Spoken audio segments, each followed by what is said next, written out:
guys, welcome to this week's podcast episode. And today I have a fantastic guest for you today, Sally Holden, and she's coming out of us from Australia. And I'm really happy to have her on the show because she's going to talk to us all about burnout and self-love and women, female entrepreneurship, empowerment. I'm really happy to have her. She's got a beautiful energy and happy to have her. So Sally, welcome.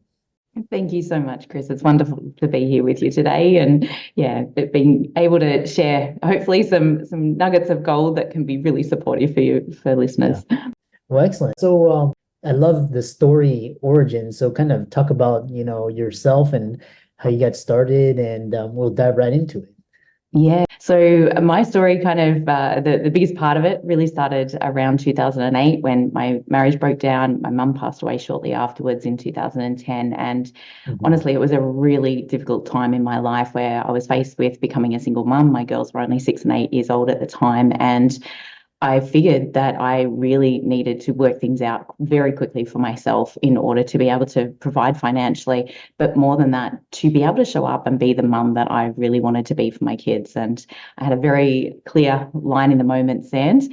The line in the sand moment of laying there. It was a Sunday afternoon, and I was overcome with grief and anger and frustration at my situation. And I was only earning about $300 a week at the time in part-time work. That was kind of where I started from when I became a single mum. And it was like, oh my gosh, this has to change. And from then I dove into Tony Robbins and all sorts of things in self-development to really figure out what was the difference between people that were happy and successful and healthy and had great relationships and all of those things, and other people that perhaps weren't in that situation. And that was my driving force. Was my whole reason was to really create a beautiful life for myself and for my kids. But my girls were my biggest driver at the time. So that took me into all sorts of pathways like kinesiology and life coaching and lots of wonderful, wonderful experiences, learning all about how our mind and body and spirit all work together. Yeah, and I really, you and me, we were talking, backstage before this, talking about the 6 human needs and, using your emotions and channeling those and using your physiology to empower yourself. Really powerful. So kind of, I've talked to a lot of, guests before you, and we were talking about how the universe conspires to actually move you in the direction. And, one of those things was like, every time I can't make a decision, the universe makes a decision for me in a form of a crisis or some catastrophe. So, talk about this idea for, for especially for female entrepreneurs, the type A certainty, and they get burned out. How do you address that, the symptoms? How do you start healing that? How do you start addressing it? I think the biggest piece is really understanding the predisposition or the character predisposition behind it. A lot of the women that I work with, and certainly for myself as well, very highly sensitive, very driven, very self-motivated, often was the caretaker in the family in some way, shape or form, whether that was, as an emotional caretaker for people or monitoring, people's emotions and trying to bring harmony and peace within the family, and generally really leans into that feeling overly responsible for others. And often, there can be a lot of anxiety at the root cause of that as well. But really identifying some of those things and then working with or healing the belief systems that is really essentially driving all of that. And for myself in my own journey, and certainly what I've seen from working with thousands of other women, is often there is a deep link or association with our productivity and helping others, which is tied to our perceived sense of value and our identity of who we actually are, which makes it really hard if we want to rest and we want to take care of our body, and then suddenly guilt is kicking in, or we feel bad for, or even worse, we feel valueless or worth less for when we rest, because the value, our perceived sense of value, has come from our productivity or getting things done. So that is a huge part that I unpack with women, is really helping them to understand those belief systems that keep them stuck in that constantly going back and burning themselves out again, even though they logically might know, but it's those undercurrent or the unconscious drivers, so to speak, that really keep people in that burnout cycle for a lot longer than they need to be. And it's hard when the more burnt out we become, the more we're predisposed to go back into burnout as well. Our resilience becomes less and less in those situations. And setting healthy boundaries is certainly a huge part of all of that. Yeah, so beautifully said. Because we talk about, setting boundaries and non-negotiables, and I love how you describe this line in the sand moment where it's just like, it's you do or you die. One thing is a lot of Tony Robbins and a lot of people, we talk about this idea of self-love and its impact on life, and so first, a lot of, kind of self-love is kind of used very ubiquitously. So how does it impact various aspects? What is it? What does it look like? What does it feel like? And how can people cultivate this self-love? I think it is such a great question because it was the question I asked myself at 31, 32 when I was going through all of my life experiences. And I recognized, I was like, oh my gosh, I've never known how to actually love myself. And I was literally asking, what is it? What do I do? How do I do that? And I think self-love is both a feeling as well as actions that we take. And because otherwise, I had a client years ago that was like, oh, I went and had a bath. I did my self-love exercise. And I said, how did you feel when you were in the bath?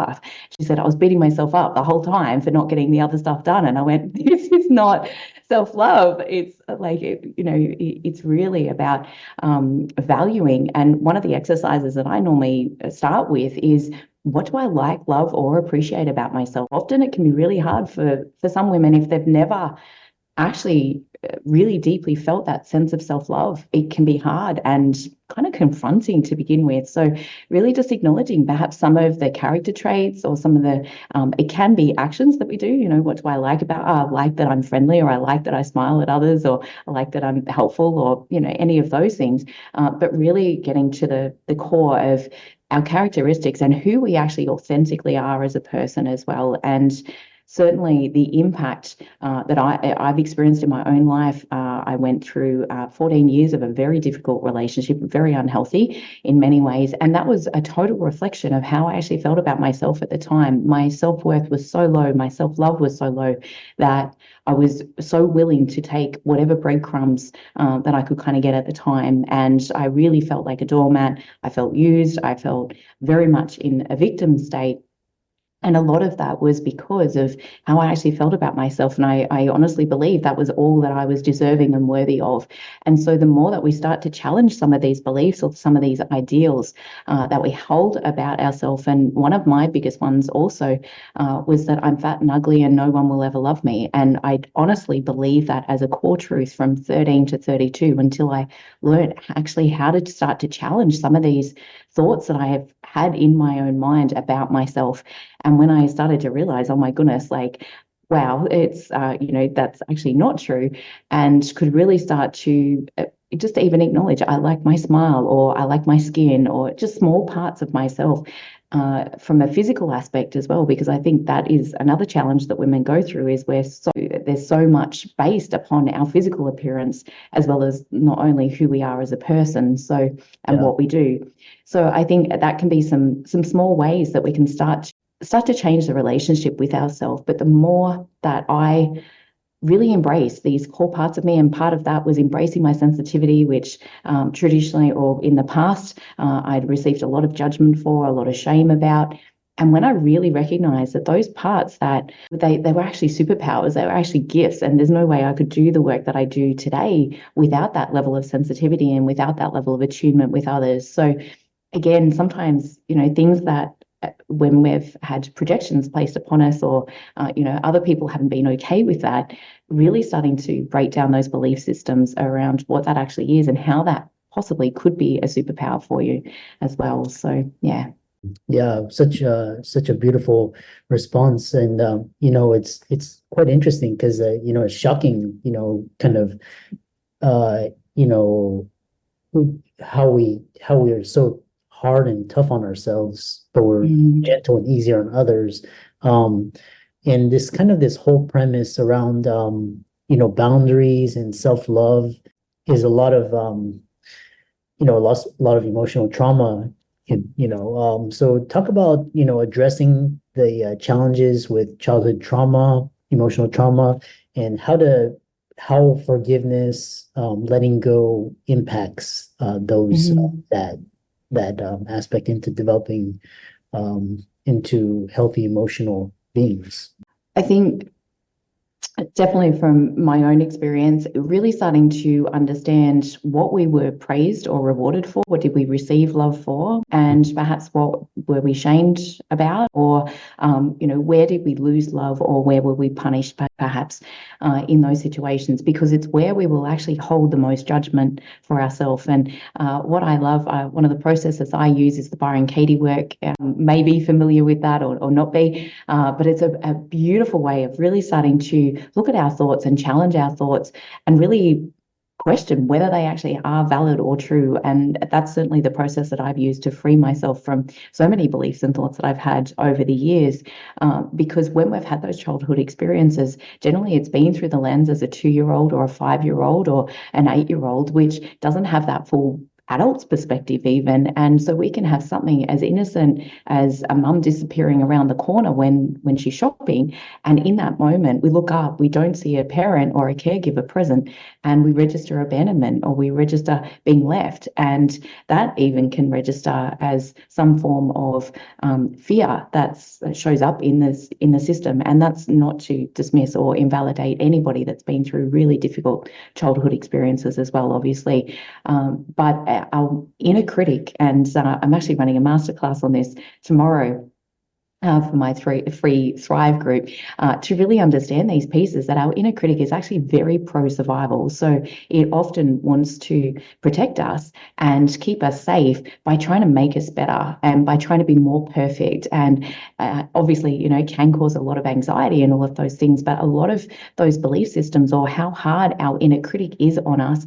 And unfortunately, it gets very, very loud. The more compromised we are physically or the more exhausted we are, the inner critic gets louder and much more aggressive because it is really trying to keep us safe at the core root of that. So being able to challenge those beliefs is really important in being able to heal some of those things and bring us back to a state of equilibrium inside, and develop that self-love and respect for ourselves as well. Sorry, Chris, I did forget the last part of your question. It was kind of like talking about the childhood trauma. And then, so if you'd like to ask me that last bit again, I can Oh, dive yeah. deeper into that. Yeah, I was gonna move on to again, this concept of letting go and forgiveness is just it's almost like a cliche because people talk about it and they say just forgive or just let go. And if you have if these are Oh, deep yeah. emotional wounds. So like how do you it's so like basic, but it's like the hardest thing to do. But once you do it, it's like very freeing. Mhm. So what does forgiveness and letting go look like? What does it feel like in your words and terms? So kind of just trying to get better grasp Thank of you. Yeah, absolutely. No, thank you so much for that prompt.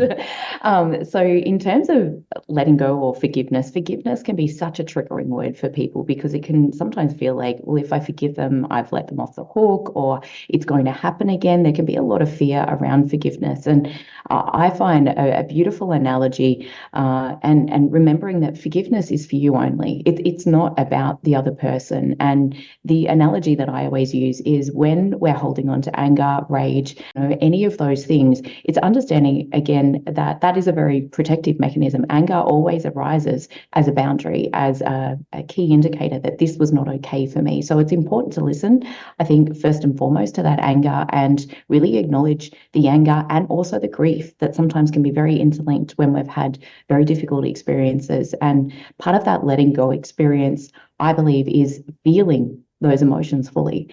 And that can be difficult and confronting, again, particularly if we haven't actually, or we were shamed for our emotions, or we found it really difficult to feel into our emotions. But what I experienced was the more that I sat with these feelings and allowed myself to feel the fullness of that. So for me, that was like, can I allow myself to feel as angry as I feel right now? And I didn't have to act on that anger, but just allowing that emotion to fully arise within me, and even grief. When I was processing the grief of my mum passing, it was like really feeling the fullness of that. And what I found was it was almost, if I didn't allow myself to feel that, it would be a baseline emotion that I would experience for days on end. Like it would just sit there bubbling away underneath the surface. When I actually really allowed myself to sit and be present with that particular emotion, it actually didn't last for any longer than 5 or 10 minutes. And the relief that I felt afterwards, because what I've learned since is it's the completion of that emotion through the nervous system that's actually creates the stress relief, if that makes sense. Like it's the full flight response or the emotion that arises, and being able to express that or feel it fully allows it to process through the nervous system, and then we can come back into a much more regulated state. Whereas when we're trying to override it, perhaps even with breath work or meditation or any of those things, and I love all of those things, but when we're stepping in and we're doing that too quickly, we're not actually allowing the completion of the emotion. It actually stays stuck within the nervous system. So that for me is the first piece of letting go. And it is just literally allowing yourself to experience it without trying to shut it down, without trying to repress it, suppress it, any of those pieces. The next piece for forgiveness, and the analogy that I used for myself was, it's like holding on to anger is like picking up a hot coal out of a fire and intending to throw it at somebody else. We are always going to experience that emotion first, and therefore we get burnt in that process, even if we're intending to project it to somebody else. And that was when I realized karma, if you believe in karma or any of those things. But I was like, oh my gosh, karma is instant, because I'm feeling whatever I'm expressing, whatever I'm projecting, whatever I'm giving out to the world, I'm actually experiencing that first. And so I recognized that forgiveness really was an act of self-love. And I had somebody that was treating me in a very interesting way for a long period of time. And I would never respond until I brought myself back into alignment. And she actually sent me a message 6 months on and just went, I can't believe I've treated you this way. I'm so sorry. And I don't understand how you were able to continue to respect me or, treat me the way that you did, even though I was acting the way that I was. And I said, I chose to love me more than I wanted to hate you, because I knew that if I was experiencing hatred or anger, that was me. Actually, that was harmful to me. That was hurtful to me first and foremost. It wasn't necessarily going to impact her life at all, because there was not really much contact or anything else. It was an interesting kind of situation, but it was really such a powerful way of learning and understanding how much our own emotion or what we're feeling or expressing about somebody else often impacts us first. And that's what I love about the Byron Katie work, because those projections are often the unhealed parts of ourself that we need to come back to and heal or question those beliefs or thoughts.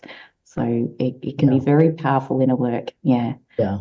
Very beautiful. And what came to my mind is when you so how do you reconcile, because when you sit with the emotion, especially with anger or resentment or hatred or jealousy, or and your mind comes up with stories, it just kind of really horrible stories, and how do you and then it just lingers. What is that, and how do you address that? That is, for me personally, that's where I would use the Byron Katie work to question those particular thoughts. And it's a great distinction. I'm so glad that you asked that question. When I'm feeling the emotion, I do my best not to think, if that makes it. It's experiencing the sensation of what's actually presenting within the body. So it's like really focusing on the sensation and the feeling, because I know when we're in that triggered state, often we're very much in our head in that moment, or what I call the ego survival mind, which is running a whole bunch of stories.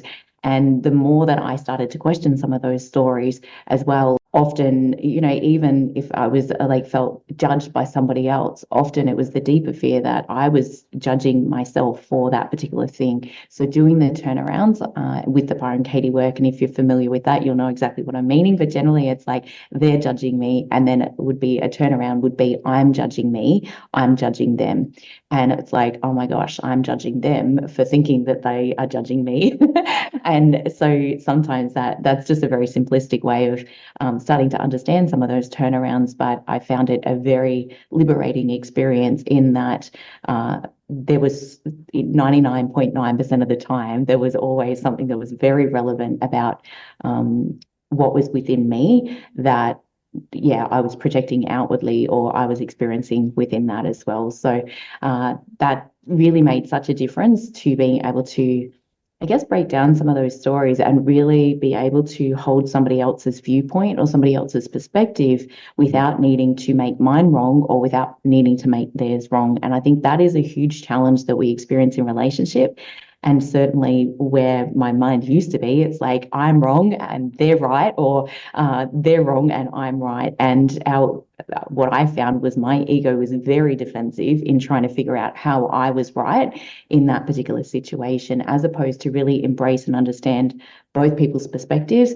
And I also understand that sometimes people are in such a world of hurt that they will, hurt people, unfortunately. And that's why, the more we can do that inner healing work, I think that's very promotes so much more peace and harmony, and certainly within ourselves, which obviously then just has a beautiful ripple effect. Yeah, I love that. Just it reminds me just, I love every time I come back home, all these anchors start, all these they kind of reinforce you. But then if you're forced out of your environment and out of your comfort zone, you're forced to choose new anchors. So this idea, like kind of these stories that are not very empowering for you, you can start to break those and shatter those. Like I said, I really love your work that you're doing. And for the audience, how can they find you and reach out to you on socials, contact you for coaching and so forth? Absolutely. So they can head to my website, which is abundantheartcoaching.com. And I've also got a whole bunch of freebies and downloads, particularly if any of the listeners are feeling burnout, exhausted, or really resonated with that A-type personality profile, high sensitive, over responsible, all of those pieces. I've also got my link on Linktree/Sally Holden. So that's very easy to find, to be able to grab some of those downloads, and it's got my community in there. I also launched my Thrive book. I actually meant to have that here so I could show, but I launched my Thrive, Overcome Burnout and Reclaim Your Energy and Passion for Life the other week, and it went #1 Amazon bestseller in 7 categories. So you could also find that on Amazon if you're wanting to check out some of that information as well. It's got some really powerful resources. I'm very much around holistic healing, taking care of our body mentally, emotionally, physically, spiritually. And I'm also a huge advocate of the 4 freedoms that you also talk about as well too, Chris, being, time, health, financial, and location freedom as well. And it's one of the reasons I stepped into coaching instead of kinesiology, to create more of that location freedom as well. So it's a beautiful way. But and Facebook, I'm just /Sally Holden to find my profile there. You can reach out on any of those platforms and send me a message, and we can get in touch. Yeah, and and I really enjoyed talking with you, and I love your energy, and thanks so much for coming on. That's absolutely my pleasure, Chris. Thanks so much for having me here, and thanks to all the listeners as well.